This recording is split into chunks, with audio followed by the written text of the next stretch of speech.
de construire une image. Comment, dans le contexte aujourd'hui géopolitique, dans le contexte de communication, nous arrivons à avoir une image de notre continent qui soit celle qui est porteuse d'espoir et de devenir.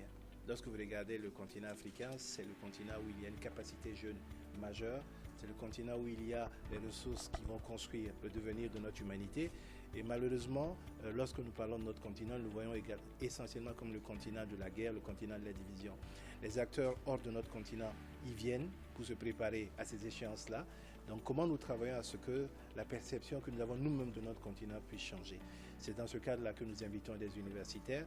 Il y a un appel donc à production intellectuelle qui est lancé. Différents universitaires africains ou hors du continent africain dans la diaspora s'intéressent à la question et ils participent à cet appel à projet-là.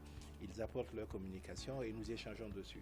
L'idée, c'est que, associés aux écoles de formation de journalistes, associés aux intellectuels, nous puissions sortir avec des acteurs de la communication et des médias imprégnés de ces enjeux-là. Pour nous, la Côte d'Ivoire est essentielle parce que c'est un pays frère et ami.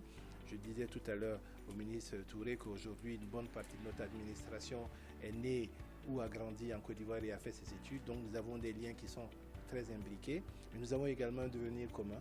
Et c'est pour ça donc que nous avons souhaité que dans le cadre de la fraternité que nous vantons et que nous mettons en pratique dans le TAC, la Côte d'Ivoire soit le premier pays à être invité d'honneur dans le cadre donc de ces UACO-là et que les penseurs, les intellectuels et ceux qui participent au débat en Côte d'Ivoire sur ces questions-là puissent également enrichir le débat au niveau africain.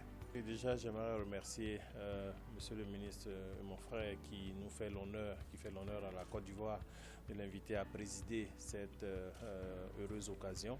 Et vous savez aussi, tout comme moi, que les opinions se construisent sur la base des informations. Et là, c'est véritablement un exercice de changement de paradigme qui permettrait aux différents journalistes, aux communicants, de sauvegarder l'essentiel, qui est celui de la bonne image à passer par rapport à leurs différents pays vis-à-vis de l'information à diffuser à l'international, mais au niveau national.